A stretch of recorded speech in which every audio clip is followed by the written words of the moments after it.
if 2 is added to each of two given number their ratio becomes 1/2, यानी कोई fraction है अगर उसमें हम 2 जोड़ देते हैं तो 1/2 हो जाता है. However, if 4 is subtracted from each the given number ratio becomes 5/11. बहुत ईजी है. तो हमने ये मान लिया कि जो हमारे फ्रैक्शन के नंबर थे वो क्या थे, x/y थे. ये न्यूमरेटर है, ये डिनोमिनेटर है. अब हमने क्या किया, ईच में 2 को ऐड किया, तो ऊपर भी 2 ऐड किया, नीचे भी 2 ऐड किया, तो ये 1/2 हो गया. 2 से मल्टीप्लाई कर दिया, 2x + 4 हो गया, y + 2 से मल्टीप्लाई किया, y + 2 हो गया. ये तो आप कर ही लेंगे बेटा. और वेरिएबल्स एक तरफ कर लिए, कांस्टेंट एक तरफ कर लिए, ये इक्वेशन 1 बन गया. दोबारा उसने कहा है कि प्रत्येक में से हम 4 को लेस कर देते हैं, तो हमने दोनों में से 4 को लेस कर दिया, तो वो 5/11 हो गया. क्रॉस मल्टीप्लाई कर लिया, दूसरी इक्वेशन बना ली. दोनों इक्वेशन को हमने सब्ट्रैक्ट करके क्या किया, ऑन मल्टीप्लाइंग 5 इन 1, जो पहली कंडीशन थी, इक्वेशन थी, उसमें 5 से मल्टीप्लाई करके 5y को हमने हटा दिया. कैसे हटाया, सब्ट्रैक्ट करके. x की वैल्यू 34 आ गई, जैसा सारे सवाल में कर रहे थे कि x की वैल्यू को हम किसी इक्वेशन में रख देंगे फर्स्ट या सेकंड में, तो y की वैल्यू निकल आएगी. मेन चीज़ इक्वेशन बनाना है इसमें. Question number 10.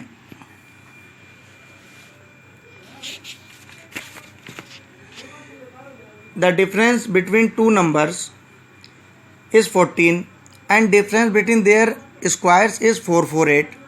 Find the number. बहुत आसान क्वेश्चन है. Let the number equal to x and y. अब उनका डिफरेंस कितना है, x - y = 14 है, और अकॉर्डिंग टू कंडीशन उनके स्क्वायर का कितना है, 448 है. इसका फार्मूला होता है x + y x - y. x - y के बदले ऊपर से 14 वैल्यू रख दी. 14 से 448 को डिवाइड कर लिया, 32 आ गया. यानी x + y = 32 आ गया, और x - y = 14 था. y को कैंसिल आउट कर लिया, x की वैल्यू 23 निकाल ली. x की वैल्यू को किसी इक्वेशन में रखा तो y की वैल्यू 9 निकल आई. Right. Now come to the question number 11. The sum of the digit of a 2-digit number is 12. The number obtained by interchanging the 8 digit exceed the given number by 18. Find the number. देखिए जो number आपके 2-digit number होते हैं तो इनको क्या है, उनका सम जो है वो 12 है. यानी आपका जो कंडीशन पहला बनेगा वो क्या बनेगा, x + y = 12 बनेगा. मैं आपको बताता हूँ, इसको ध्यान से समझिए. Let the digit at the unit place. आप अगर देखें कोई भी चीज़ अगर मैं यहाँ पर लिखूँ, जैसे 56 है बेटा, तो 56 आता क्या है, यूनिट प्लेट पे 6 है और 10th प्लेस के ऊपर 5 है. 10th प्लेस बनता कैसा है, 5 × 10 + 6, तभी तो ये 50 और +6 मिला करके 56 होगा. तो जो भी हमारा 10th का प्लेस होगा उसको 10 से मल्टीप्लाई करेंगे. Digit on the unit place = x, digit on the 10th place = y. Number क्या बन गया, 10y + x. 10 के 10th डिजिट को 10 से मल्टीप्लाई कर दिया. अब इनके ऑर्डर रिवर्स होगा, यानी y के बदले x आ गया और x के बदले y आ गया. इंटरचेंजिंग द डिजिट क्या बन गया, 10x + y बन गया. अब जो 10x + y था वो क्या था, 18 अधिक था, तो हमने यहाँ 18 घटाया तो उधर जा कर के वो प्लस हो गया. जब अधिक होगा तो घटाएंगे और कम होगा तो उसमें ऐड करेंगे. फिर हमने ये दोनों को x y एक तरफ करके एक इक्वेशन बना ली. ये हो गया x - y = 2. x + y = 12 सवाल में दे रखा था. x - 2 हमने सॉल्व कर लिया, y कैंसिल हो गया, x की वैल्यू 7 आ गई. x की वैल्यू 7 को हमने इक्वेशन नंबर 1 में पुट कर दिया तो y की वैल्यू 5 आ गई. मुझे x y नहीं निकालना था, मुझे नंबर निकालने थे. नंबर क्या था मेरे पास, 10y + x था, y के बदले 5 रख दिया, x के बदले 7 रख दिया, टोटल 57 आपका आंसर आ गया. Okay, bye children. Good morning children, this is my 6th video of chapter pair of linear equation in 2 variable and question number 20. Start. The sum of the numerator and denominator of the fraction is 8. If 3 is added to both the number numerator and denominator is become 3/4. It means कि let the numerator = x and denominator = y. Sum of numerator denominator = 8. This is equation 1. 3 is added to both, यानी दोनों में हमने 3 add कर दिया तो is become 3/4. इसको cross multiply कर लेते हैं तो 4x + 12 हो गया, ये 3y + 3 हो गया. y को इधर शिफ्ट किया, 12 को इधर शिफ्ट किया, इक्वेशन बन गई 4x - 3y = -3.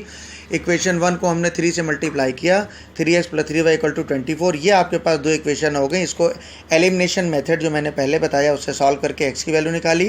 x की वैल्यू पुट करेंगे, y की वैल्यू निकलेगी, और फ्रैक्शन जो होगा वहाँ पर x और y की वैल्यू पुट कर देंगे तो 3/5 ये आपका फ्रैक्शन हो जाएगा. क्वेश्चन नंबर 26 क्वेश्चन को देखते हैं.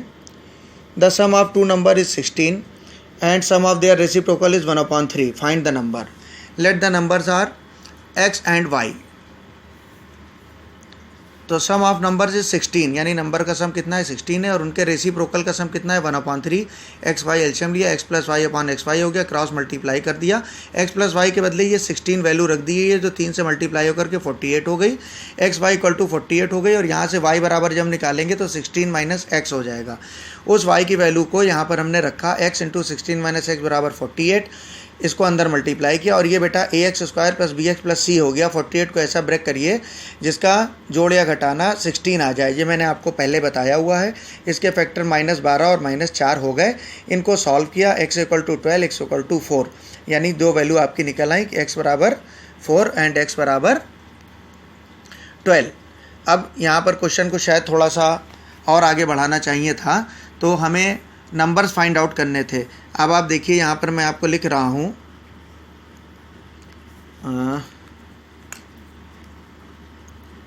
If x equal to 4 then आपके पास क्या था, x प्लस वाई बराबर 8 था. तो x इक्वल टू जब आप 4 रखेंगे तो y बराबर 8 है, तो y बराबर क्या हो जाएगा 8 माइनस 4, यानी y भी कितना हो जाएगा 4 हो जाएगा. अब ये आंसर आपका कंप्लीट हो गया. क्वेश्चन थोड़ा सा शॉर्ट रह गया था, ठीक है बेटा, ये आपका कंप्लीट हो गया. नेक्स्ट क्वेश्चन है आपका क्वेश्चन नंबर 27. बहुत अच्छा क्वेश्चन है. 2 years ago a man was 5 times as old as his son, यानी 2 साल पहले पिता अपने पुत्र का 5 टाइम था. 2 years later, 2 साल बाद, his age will be 8 more than 3 times of age, यानी उसके 3 टाइम की एज से 8 ज़्यादा होगी. क्वेश्चन को आप रिपीट करके पढ़ेंगे. Find the present age of man is son. Okay, तो मैंने प्रेजेंट एज कितनी मानी इनकी, मैन की x मानी और सन की कितनी मानी y मानी. अब पूछ रहे 2 years गो, यानी पहले, यानी एजें कम हो जाएंगी, ये x माइनस 2 हो जाएगा, ये y माइनस 2 हो जाएगा. जो पिताजी की एज थी, फादर की एज थी, वो क्या थी, सन की एज की 5 टाइम थी, यानी x minus 2 equal to 5y minus 10. y को इधर शिफ्ट किया, 2 को उधर शिफ्ट किया, तो इक्वेशन आपकी बन गई x माइनस 5y बराबर -8. अब वो कह रहा है 2 years लेटर, यानी 2 साल बाद, आज हम x वर्ष के थे, बेटा y वर्ष का था, तो 2 साल बाद उसकी उम्र हो गई x प्लस 2 पिता की, और y की हो गई y प्लस 2. कंडीशन क्या थी कि पिताजी जो थे वो बेटे के 3 टाइम एज से 8 ज़्यादा थे, 8 ज़्यादा थे, तो हमने 8 इधर बढ़ा दिया. अब दोनों क्या हो गए, बराबर हो गए. इस इक्वेशन को सॉल्व कर लिया. दूसरी इक्वेशन बन गई x माइनस 3y बराबर 12. पहली क्या थी, x माइनस 5y बराबर -8. दोनों इक्वेशन को एलिमिनेशन के मेथड से सॉल्व करके x की वैल्यू निकाल ली और y की वैल्यू निकाल ली. ठीक है. क्वेश्चन नंबर 30 आपको अपने आप करना है, सेम ऐसे ही है. Question number 33. Question number 33, monthly income of the A and B are the 5:4 ratio में है. एक्सपेंडिचर इनका जो है वो 7:5 के रेशियो में है. प्रत्येक आदमी महीने में 3,000 बचाता है. इनके मंथली इनकम बताइए. बहुत सरल क्वेश्चन है. ए की इनकम हमने मान ली 5x और बी की मान ली 4x, क्योंकि जब रेशियो दिया जाता है कांस्टेंट मान लेते हैं. ये कमाई हो गई. और इनका एक्सपेंडिचर यानी खर्चा कितना है 7:5, तो ए का हमने मान लिया 7y और बी का कितना मान लिया 5y. अब ए कमाता 5x है और खर्च करता है 7y, तो 5x माइनस 7y, वो बचाता कितना है 3,000. ऐसे ही बी 4x कमाता है, 5y खर्चा है और 3,000 कमाता है. इक्वेशन नंबर 1 को हमने गुणा कर लिया 5 से और 2 को कर लिया 7 से, और y यहाँ से एलिमिनेट कर दिया. x की वैल्यू हमने निकाल ली, वो आपकी आ गई 2,000. इस x की वैल्यू को हमने इक्वेशन नंबर 1 में रख दिया. सॉल्व करने पे हमने y की वैल्यू को भी निकाल लिया. बहुत आसान सवाल था ये. इसके बाद आपको करना है क्वेश्चन नंबर 45 सॉरी. इसको ध्यान से पढ़िए. The area of a rectangle gets reduce by 8 metre square when its length reduce by 5 metre and its breadth increase by 3 metre. यानी एक जो रेक्टेंगल का एरिया है उसकी लेंथ को अगर रिड्यूस कर दिया जाता है 5 और ब्रेथ को 3 बढ़ा दिया जाता है, तो ये पहले वाले एरिया से 8 रिड्यूस कर जाता है. फिर सेकंड कंडीशन में कह रहे हैं कि if we increase the length by 3 metre and breadth by 2 metre the area is increase by, अब की एरिया बढ़ जाता है अगर हम इसकी लेंथ को 3 और ब्रेथ को 2 बढ़ा देते हैं। लेंथ और ब्रेथ मुझे फाइंड आउट करना है।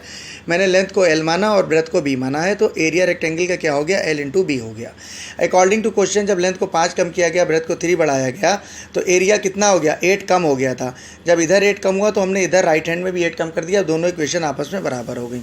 इनको आपस में दोनों को मल्टीप्लाई कर लिया, LB से LB कैंसिल हो गया और L और B वन साइड रख करके -8 + 15 यानी बराबर 7, ये इक्वेशन नंबर 1 आ गई। सेकंड कंडीशन क्या थी कि जब दोनों चीज़ बढ़ा दी गई, लेंथ को 3 बढ़ा दिया गया, ब्रेथ को 2 बढ़ा दिया गया, तो एरिया क्या हो रहा था, वो 74 बढ़ रहा था। जब इधर बढ़ रहा था तो हमने पुराना एरिया जो LB था शुरुआत का, उधर भी हमने बढ़ा दिया। अब ये दोनों इक्वेशन आपस में बराबर हो गई। इनको भी सॉल्व किया और ये दूसरी इक्वेशन हमारी निकल आई। 1 और 2 को हमने B को एलिमिनेट कर दिया है और L की वैल्यू हमने फाइंड आउट कर ली 19। L की वैल्यू को इक्वेशन 1 में रखेंगे, B की वैल्यू निकल आएगी। बहुत ईजी क्वेश्चन था। Question number 47, in triangle ABC, A equal to x, B equal to 3x and C equal to y. If 3y minus 5x equal to 30, show that the triangle is the right angle। हमें show करना है कि ये triangle right angle है। देखिए A x है, B 3x है और C y है, तो तीनों एंगल का सम 180 होता है, ये सभी को पता है। तो x + 3x + y बराबर 180, 4x + y बराबर 180 और ये इक्वेशन 1 हो गई। दूसरी आपके सवाल में दे रखी थी 3y - 5x = 20। इक्वेशन 1 को 3 से मल्टीप्लाई करके हमने y को एलिमिनेट कर दिया। x की वैल्यू निकाल ली 30, x की वैल्यू हमारी 30 निकल करके आ गई है। अब यहाँ से देखिए x की वैल्यू को इक्वेशन 1 में रख दिया हमने, तो सॉल्व करके हमने y की वैल्यू कितनी निकाल ली, 60 निकाल ली। अब चूंकि मुझे राइट एंगल प्रूव करना था, तो b हमारा कितना था, 3x था, तो x के बदले हमने 30 रख दिया। 3 × 30 कितना हो गया, 90। इसका मतलब क्या हुआ, ये आपका राइट एंगल हो गया। ओके बाय चिल्ड्रन, ये आपका चैप्टर कंप्लीट हो गया।